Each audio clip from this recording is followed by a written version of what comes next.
This is an exercise to help out with the extensors through your wrist and your fingers. We call this area kind of the extensor compartment. It's got a whole bunch of muscles and a few different layers, and they've all got a lot of different jobs, but they do have some jobs which are the same.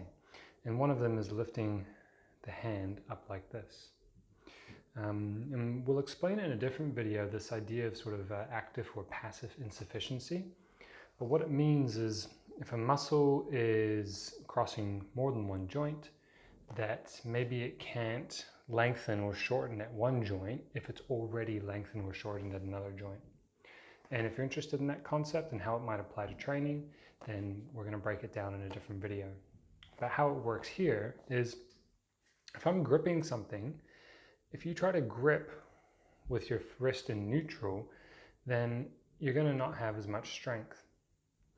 So you need to be able to come up to this position so that you can grip more strongly. What that requires is some strength through the wrist extensors.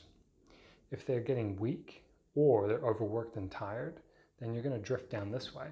And it's going to put a bit more strain towards this end. And some people develop like a tennis elbow, or maybe the opposite, where maybe they're hitting a tennis ball or a golf swinging and they get the inside golfer's elbow. And that would be the wrist going the opposite way.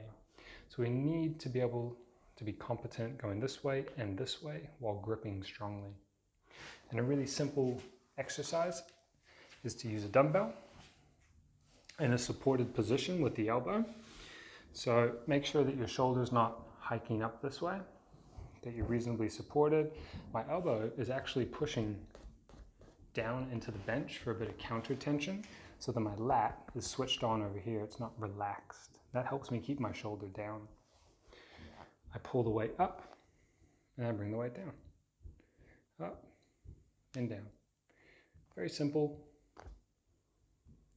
Working at sets of 2 to 3 for maybe 8 to 12 reps. If you have a lot more pain, you could work at just holding for long periods, maybe 3 times 30 seconds. And you can maybe emphasize lowering down a bit more slowly. Trying to feel a sense of fatigue through these areas, not so much up in here.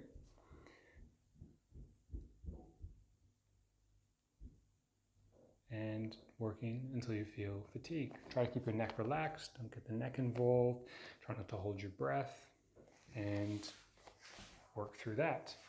Eventually increasing the weight. About 5% of your body weight is probably a pretty reasonable goal. And see if that doesn't help maybe some of the pain you're having at your elbow or improve your grip strength.